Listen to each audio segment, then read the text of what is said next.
नमस्कार, सुप्रभात. मी प्रणिता बोरसे. आपण पाहत आहात TV9 मराठी आणि आता बुलेटिन मध्ये पाहूयात 36 जिल्हे 72 बातम्या. महाराष्ट्रातून कर्नाटकात जाणारी एसटी बस सेवा अनिश्चित काळासाठी बंद. प्रवाशांच्या सुरक्षेसाठी कर्नाटकच्या बस फेऱ्या रद्द. परिवहन मंत्री प्रताप सरनाईकांचे आदेश. आम्ही मंत्री असण्याआधी शिवसैनिक आहोत. आम्ही हातात बांगड्या भरलेल्या नाही. महाराष्ट्रातील एसटी चालकाला काळं फासल्यानंतर परिवहन मंत्री प्रताप सरनाईकांचा कानडी संघटनांना इशारा.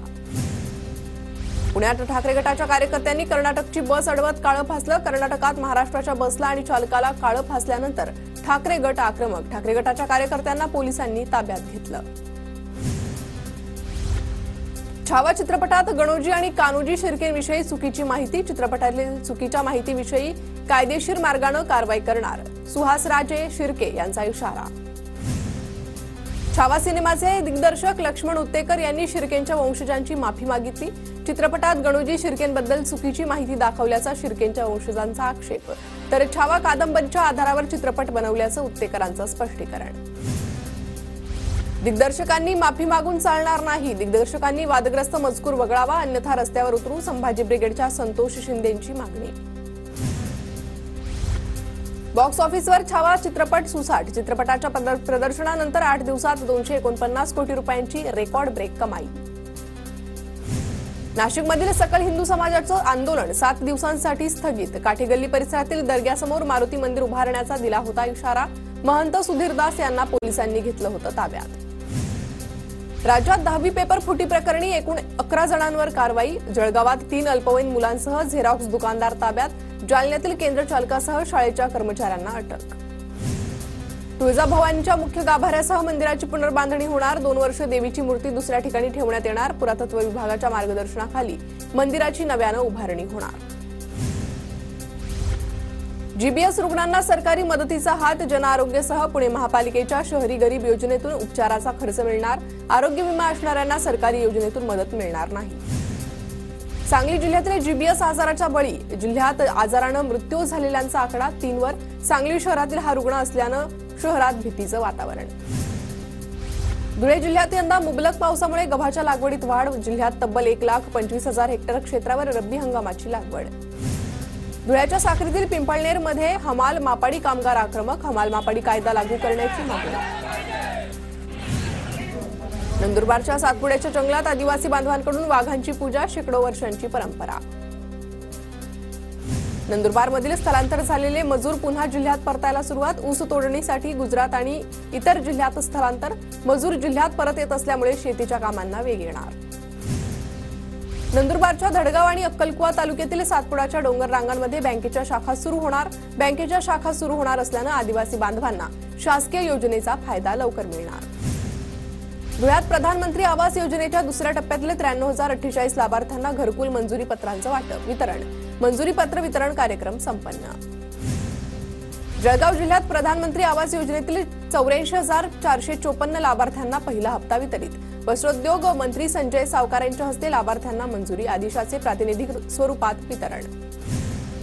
शहादा नगरपालिका ऍक्शन मोडवर. वेळेवर कर न भरल्यास मालमत्ता सील केली जाणार. मालमत्ता कर धारकांना नोटिसा.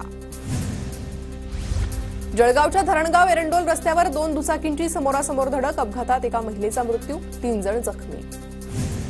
नंदुरबारच्या डाव परिसरात स्ट्रॉबेरीचे चांगले उत्पादन. मात्र स्ट्रॉबेरीला बाजारपेठ नसल्यानं भाव नाही. स्ट्रॉबेरीला 100 ते 120 रुपये भाव. धुळ्यातील कर्ले गावात पीआय किशोर परदेशींच्या हस्ते सीसीटीव्हीचं लोकार्पण. सरपंच आणि सदस्यांच्या संकल्पनेतून सीसीटीव्ही बसवण्यात आले. अंगणेवाडीतील भराडी देवीच्या यात्रोत्सवावर 44 कॅमेऱ्याच्या माध्यमातून करडी नजर ठेवण्यात येणार. भाविकांच्या गर्दीवर नजर ठेवण्यासाठी पोलिसांकडून मोठी खबरदारी. नाशकात होणाऱ्या कुंभमेळ्यासाठी आपत्ती व्यवस्थापनाला प्रस्ताव सादर करण्याच्या सूचना. जिल्हाधिकारी जलज शर्मांकडून सूचना. मुंबई नाशिक महामार्गावरील कसारा घाट 2 टप्प्यात बंद राहणार. 24 फेब्रुवारी ते 27 फेब्रुवारी दरम्यान सकाळी 8 ते सायंकाळी 6 वाजेपर्यंत बंद राहणार. पावसाळ्याच्या पूर्वतयारीसाठी घाट बंद राहणार. पोलीस निरीक्षक विनय पाटणकरांनी साहित्याची नासधूस केल्याचा दुकानदाराचा आरोप. कोयता गँगमुळे दुकानदारांना पोलीस त्रास देत असल्याचा आरोप. वडगाव शहरीत पुन्हा वाहनांची तोडफोड. तोडफोडीत सर्वसामान्य पुणेकरांचं मोठं नुकसान. नागरिकांकडून पोलीस ठाण्यात गुन्हा दाखल. परभणीच्या गंगाखेडमध्ये रिपब्लिकन सेनेकडून गायरान जमिनीच्या प्रश्नासाठी रास्ता रोको, आंदोलकांनी अर्धा तास परभणी गंगाखेड महामार्ग रोखून धरला. गोंदियाच्या तिरोडाचे वनपरिक्षेत्र अधिकारी R.G. मून यांच्यासह अन्य 2 क्षेत्र सहाय्यकांचं निलंबन, रोपवनाच्या कामात अनियमितता आणि शासकीय रकमेचा अपहार केल्याचा आरोप. बुलढाण्याच्या अंधेरी पोलीस ठाण्याच्या हद्दीत अफूच्या शेतीचा पर्दाफाश, धडक कारवाईत 162 कोटी 61 लाखांची अफूची झाडं जप्त, बुलढाणा स्थानिक गुन्हे अन्वेषण विभागाची कारवाई. हेल्मेटबाबत जनजागृतीसाठी नागपूर शहरात पोलिसांकडून मोफत हेल्मेट वाटप, पोलीस आयुक्त रवींद्र सिंगल यांच्याकडून उपक्रमाला सुरुवात. बीड शहरात अतिक्रमण करणाऱ्यांवर नगरपालिकेची कारवाई, मुख्य बाजारपेठेतील अतिक्रमणधारकांवर तोडक कारवाई. साताऱ्याच्या जावळी तालुक्यातील महू हातघेगर धरणाचं काम 28 वर्षांपासून अपूर्णच, धरणाच्या पाण्यात जलपर्यटन सुरू करण्याच्या मागणीसाठी प्रकल्पग्रस्तांचं आमरण उपोषण.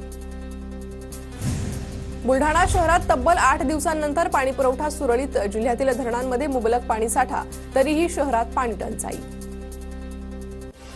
जालन्यातील कल्याण गिरिजा मध्यम प्रकल्पाला गळती, लाखो लिटर पाणी वाया गेल्यानं पाणीसाठ्यात झपाट्यानं घट, पाटबंधारे विभागानं तात्काळ दुरुस्ती करावी, नागरिकांची मागणी. जालना जिल्ह्यातील 64 पैकी 15 प्रकल्पांमध्ये पाण्याचा मृतसाठा शिल्लक, उर्वरित मध्यम प्रकल्पांमध्ये केवळ 35% उपयुक्त पाणीसाठा शिल्लक, उन्हाची तीव्रता वाढतच चालल्यानं पाणी टंचाईचा झळा.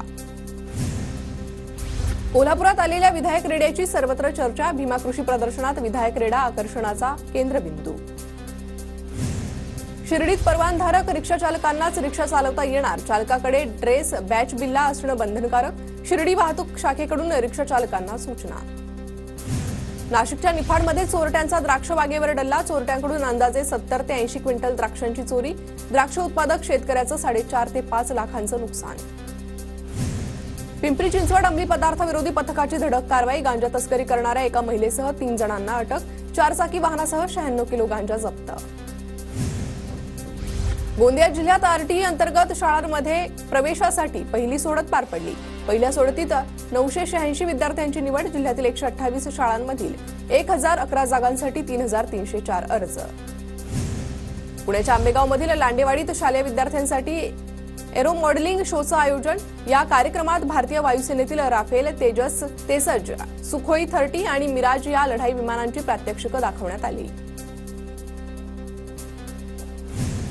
माती भांड्याच्या किमतीत 25% वाढ, कच्च्या मालाचे भाव वाढल्यानं माठ आणि रांजणाच्या भावात वाढ. अंबरनाथ तालुक्यातून वाहणाऱ्या नद्यांमध्ये कचऱ्याचं साम्राज्य, नदी कचरा मुक्त करण्यासाठी गावकऱ्यांकडून नदी स्वच्छतेची मोहीम, स्वच्छता मोहिमेत भाजपा आमदार किसन कथोरे यांचाही सहभाग. अहिल्यानगरमध्ये जिल्हाधिकारी कार्यालयासमोर आरोग्य मित्र कर्मचाऱ्यांचं धरणे आंदोलन, विविध मागण्यांसाठी कर्मचारी आक्रमक.